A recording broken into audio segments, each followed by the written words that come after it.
Hey, Christy here. I thought I would talk to you today. We've been talking about manifesting and all the different facets in your chart that help you manifest.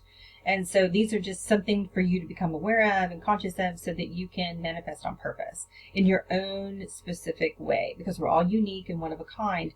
And our human design chart is great at showing us exactly where that is in our charts so that we can be more aware of it and do it on purpose. So we've talked about our energy, which is basically our aura, our strategy and authority of how we bring things into our world. In our process with that. We've talked about open will center versus defined will center. You know, if you're defined will, which is a very small minority, I think like 20% or thereabout, you have the ability to just ask and it is given, so to speak, versus us who have an open will and tend to question our value and our ability to manifest, our worthiness of manifesting things, tend to be proven driven. And then we've also talked about the manifesting arrows on our chart, whether they're pointing towards our head, which is a specific manifester, which is pointing away from a head, which is a non-specific. One's you have to feel into it, and the other one's like being very clear and very visual is best. And then we talked about prosperity keys, which you can get from genekeys.com, or it's the personality Jupiter in black, ninth symbol down on the right side of your chart will tell you your prosperity key to come into consideration. And today I want to talk about intuitive or higher functions. So your intuitive functions, I find, for manifesting, a lot of the times our intuitive sensibilities will help us to think for things to catch our attention.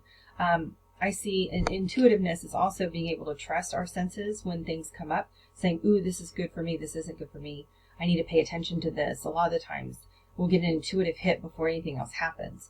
And it happens so fast, a lot of times we forget it, discount it, kind of write it off. But our intuitive functions really are about giving us that heads up that, hey, you know, this is coming. This is a great idea. This would be awesome. We need to sit with this, see what our sacral says, see how it feels, and is this something that we really want? So in the manifestation process, you've gotten clear on what you want. You've visualized it. You've set your intentions. And this is what you've asked the universe for. And then the intuitive kicks in and says, hey, something's coming up. You might want to look at it. And so this is just a chart, and I'll post this as well. This is a chart about where in your intuitive abilities, your higher intuitive abilities are in your chart. These are defined gates and channels, so they will be dark, bolded, or colored in. And if you have the channel, you're connecting two defined centers, which means these two defined centers are two of your superpowers. And so this channel connecting both means you have both gates on either end together, making a channel. And those are something so each of those channels have a flavor of combining the two gates, if you will. But the gates, knowing that you have these gates defined will help you to understand, okay, so I do need to listen to that little voice. I do need to pay attention to the pictures jumping into my head, or the thoughts that are very clear and pretty straightforward. Or when I pick up an emotion and it triggers something in me to pay attention to. So that's what this chart, I'm hoping, gives you information on.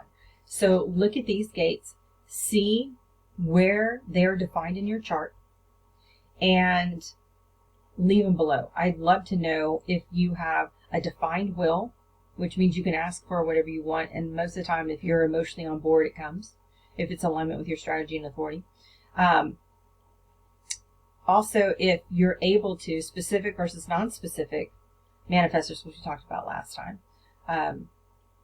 about, specifics can very much visualize. So do you have clairvoyance as well? Do you have any of these defined channels in clairvoyance that also help you visualize? Because non-specifics usually have a hard time visualizing unless they have some of these channels. So I'm just very curious about how this all overlaps and how you feel like your intuition comes into play when you're working with your manifesting process.